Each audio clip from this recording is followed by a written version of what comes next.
आम्ही सांगण्यासाठी काहीच उरलं नाहीये दादा. रुपाली चाकणकर या बलात्कारी खराच्या मार्केटिंग अधिकारी होत्या. त्याचे पैसे सांभाळणं, त्याच्याकडे महिला घेऊन जाणं हे काम बघत होत्या. आणि अशा वेळेस आमची मागणी आहे रुपाली चाकणकर बाईंना अटक करावी आणि बोंडू बाबाला फाशी द्या.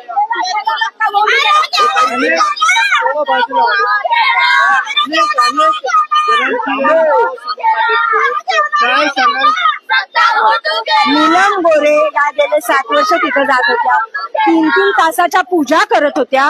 म्हणजे महाराष्ट्रात एखाद्या महिलेवर बलात्कार झाला तर नीलम ताई आगे 100 कॅमेरा पिछे अशा होत्या.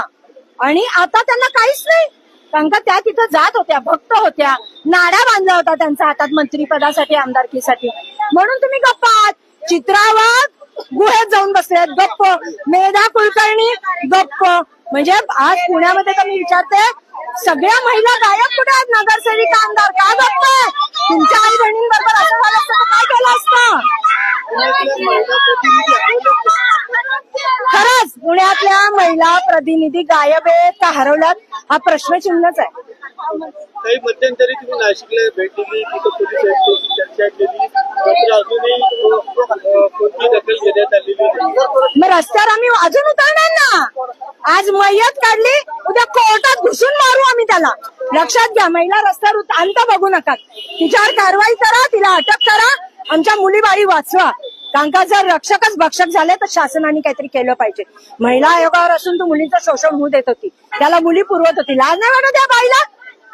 आणि खराच सारखे बोंधू निर्माण होऊ नये म्हणून चौरंगा करा. एक तर उदाहरण द्यावं, छत्रपती शिवाजी महाराजांचं नाव घेऊन मत मागता, लाज वाटली पाहिजे. त्यांचं ऐका ना, करा ना एक चौरंगा. तुम्ही पत्र देखील पाठवणार आहे?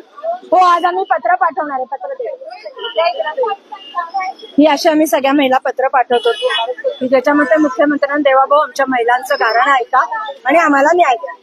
मुख्यमंत्र्यांनी म्हणले फोटो असतो त्यांच्याबरोबर, म्हणजे त्यात काय दोषी असेल असं काय म्हणलं? म्हणजे बलात्काराबरोबर आम्ही फोटो काढू का उद्या? मुख्यमंत्री काही करणार नाहीत?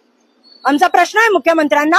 एक बलात्कारी म्हणजे 25 वर्षापासून लहान मुलींपासून महिलांवर अत्याचार करतोय, त्याच्या ही महिला आयोगाची अध्यक्ष पाय पूजत होती, पूजा करत होती. मुख्यमंत्री तरी थोडं विचार करून बोला. मुख्यमंत्री आता म्हणून तर पत्र लिहिलं आम्ही की आम्ही पत्र देतो, जाग्या होतील. एक भाऊ जागावी. झोपलाय का आमचा भाऊ?